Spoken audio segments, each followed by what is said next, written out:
Assalamualaikum warahmatullahi wabarakatuh. Selamat bertemu lagi dengan channel kami yang akan mengulas kisah-kisah inspiratif dan penuh hikmah. Hari ini kita akan membahas pertobatan daripada Abdullah bin Mubarak.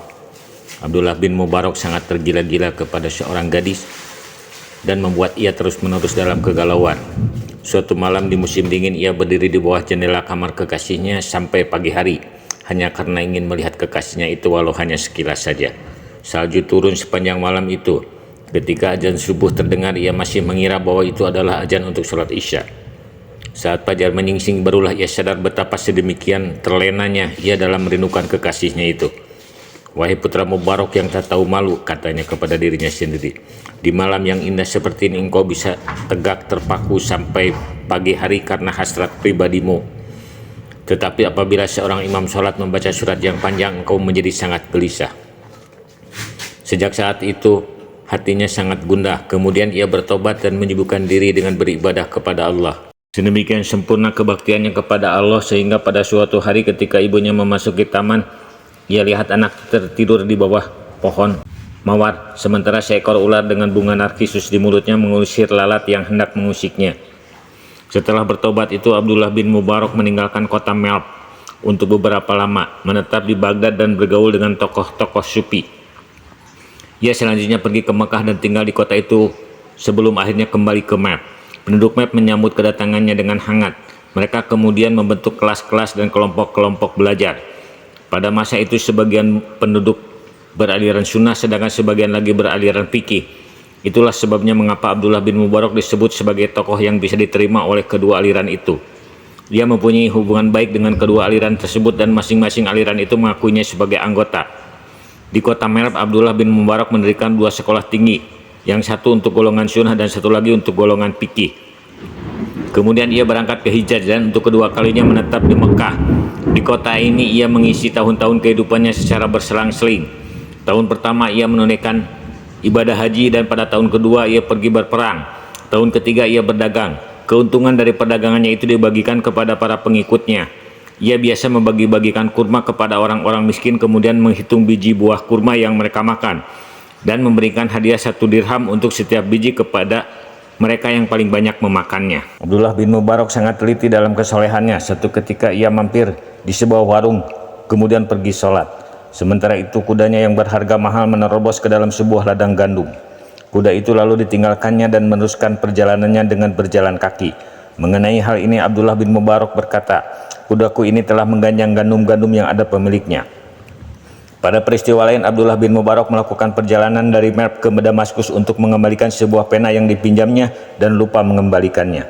Suatu hari Abdullah bin Mubarak melewati satu tempat. Orang-orang mengatakan kepada seorang buta yang ada di situ bahwa Abdullah bin Mubarak sedang melewati tempat itu. "Mintalah kepadanya segala sesuatu yang engkau butuhkan." "Abdullah, berhentilah," orang buta itu berseru. Abdullah bin Mubarak lalu berhenti. "Doakanlah kepada Allah untuk mengembalikan penglihatanku ini." Ia memohon kepada Abdullah bin Mubarak. Abdullah bin Mubarak menundukkan kepala lalu berdoa. Seketika itu juga orang buta tersebut bisa melihat kembali.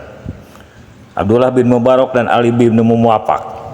Ketika Abdullah bin Mubarak tinggal di kota Mekah, setelah itu ia selesai menyempurnakan ibadah haji. Ia tertidur. Di dalam tidurnya itu ia bermimpi melihat 2 malaikat turun dari langit. Seorang di antaranya bertanya, "Berapa orangkah yang telah datang pada tahun ini untuk berhaji?" 600.000 orang, jawab temannya. "Berapa orang di antaranya yang diterima ibadah hajinya?" "Tidak seorang pun." Setelah mendengar kata-kata itu, Abdullah bin Mubarak berkisah, "Tubuhku gemetar, aku berseru, 'Apa?' Mereka telah datang dari pelosok-pelosok yang jauh dan dari setiap lembah yang dalam. Dengan susah payah mereka melintasi padang pasir yang luas, tetapi semuanya itu sia-sia." Salah seorang di antara malaikat itu menjawab, "Ada seorang tukang sepatu di kota Damaskus yang bernama Ali bin Muwaffaq. Ia tidak datang kemari tetapi ibadah hajinya telah diterima dan segala dosanya telah diampuni oleh Allah." Setelah mendengar hal itu, Abdullah bin Mubarak meneruskan, "Aku terjaga dan berkata, aku harus pergi ke Damaskus untuk menemui Ali bin Muwaffaq.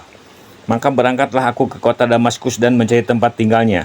Sesampainya di kota Damaskus, aku segera menyeru-nyerukan nama Ali bin Muwaffaq. Lalu seseorang menyahut, 'Siapakah namamu?' tanyaku. 'Ali bin Muwaffaq,' jawabnya. 'Aku ingin berbicara denganmu,' kataku. 'Berbicaralah,' jawabnya. 'Apa pekerjaanmu?' 'Membuat sepatu,' Kemudian kukisahkan kepadanya perihal mimpiku itu. Setelah itu Ali bin Muwaffaq bertanya kepadaku, "Siapakah namamu?" "Abdullah bin Mubarak," jawabku. Ia menjerit lalu jatuh pingsan. Ketika ia siuman, kembali aku mendesaknya, "Ceritakanlah perihal dirimu sendiri kepadaku."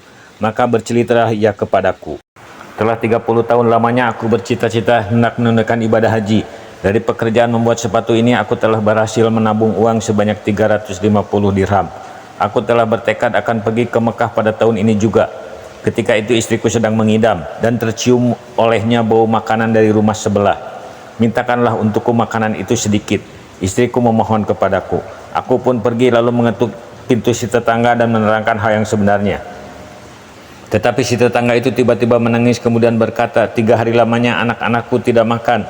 Tadi siang kulihat ada seekor keledai yang tergeletak, maka aku pun menyayat dagingnya sekerat lalu memasaknya. Makanan ini tidak halal untukmu." Aku sangat sedih mendengar hal itu, maka kuambillah tabunganku yang berjumlah 350 dirham itu dan kuserahkan semuanya kepadanya. "Gunakanlah uang ini untuk anak-anakmu," pesanku. "Inilah ibadah hajiku." Malaikat-malaikat itu telah berbicara dengan sebenarnya di dalam mimpiku.